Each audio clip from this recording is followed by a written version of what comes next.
Hi, Evan. Thanks so much again for joining me. This is, I guess, video number 2 of a two-part series, if you will.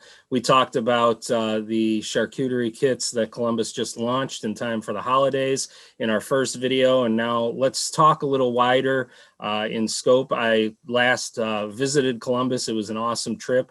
I only regret not going to an A's game while I was out there, but other than that, it was a phenomenal trip. And I wanted to check in. It's been, like I said, 2 years since I've been out there. What's been happening at Columbus? Any major accomplishments, major milestones that you guys have hit while during the last 2 years that you wanted to talk about?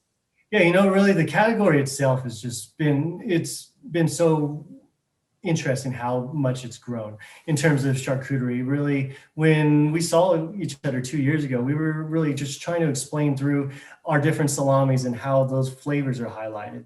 But tying charcuterie in as a great platform to showcase it, but not necessarily a driving force of the business itself, where over the last 2 years, it's really become a business on its own. It's been the strongest category in the deli over the last 2-3 years, I'd say, in terms of Italian deli meats and the growth it's had in sales and the amount of marketplaces that are picking it up. I think people are really understanding that charcuterie and entertaining are hand in hand, and to have a great deli that's a full service deli to provide everything that your shoppers are looking for, having a charcuterie destination is a perfect way to really kind of draw a different crowd than you normally expect from the deli. So I think really using charcuterie to grow the deli category in all has been really nice to see. Like, I've been working with the IDDBA side of the International Deli Dairy Bakery Association on their deli team for the last 8 years now.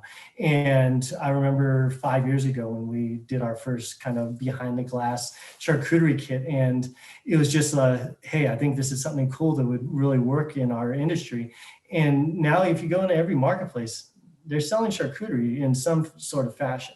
And I think that's just really fun and exciting to see. I think for us, we've been at Columbus really given that responsibility of driving that category, really being that go-to company to look towards when teaching that education around charcuterie. Because I think our approach towards charcuterie is a little bit different than a lot of other companies, where we're not just focused on being part of charcuterie or selling our items only, as this is a great item, let me tell you about the flavor profile.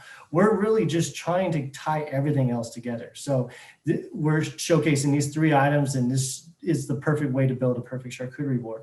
Or even like our charcuterie tasting board like we have here, where we're building these charcuterie kits and putting everything that you need into one kit as a grab and go option. That's really just growing the education around charcuterie, because of course we want people to buy the charcuterie kits every single time they entertain. But once they understand the flavor profiles and what flavors go great together, we also want them to go to their marketplace and buy a pound of each of the 3 different salamis that they want to use, and a few different high-end cheeses from their specialty cheese area, as well as some specialty crackers and olives, and really just grow the whole category. Because when you're together, it really is stronger. Because I think if you're building a charcuterie board, you could easily shop and spend anywhere from $50 to $125, depending on the size of your party. But it's not just for entertaining, especially during these times. I think charcuterie is that quality of life item that does make people happy, and it brings a little bit of joy to everyone. So,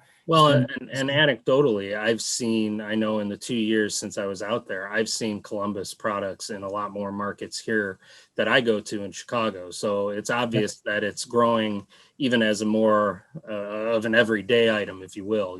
I know in our house, I buy the Italian dry slices pre-sliced, and we just eat it as a snack. We're not making up a charcuterie board every week or night or whatever it is here in the Hanasek household. But I think that, it's been interesting to see the different grocery stores and club stores around here, seeing Columbus show up, and seeing some of the other competitors here and there too. So it's growing even in the, I guess the bedroom communities of Chicago proper, in the city. So, which who knows, if that would have necessarily been the case 5 years ago. So, yeah. I remember my sales days when I used to travel to Chicago all the time, go to Caputo's and those areas. Like, Soprasada was about as far out there of a salami as you can go.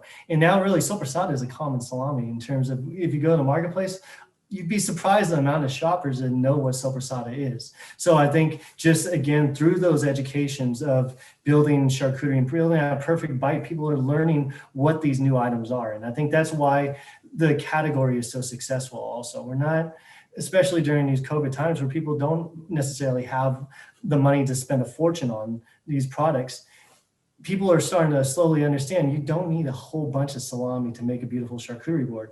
You really only need about a quarter pound of 3 different items to make a beautiful board. And that is usually under $10. Even when, for example, like a higher end salami goes for $12.99 a pound. If you get a quarter pound, you get 30 slices in that quarter pound. That will go a long way. So when you think about it that way, charcuterie is completely affordable for any situation. Like you said, in snacking, a lot of times people just enjoy the snacking of our Italian dry. That's where the building the perfect charcuterie bite comes into play, where we're just building that.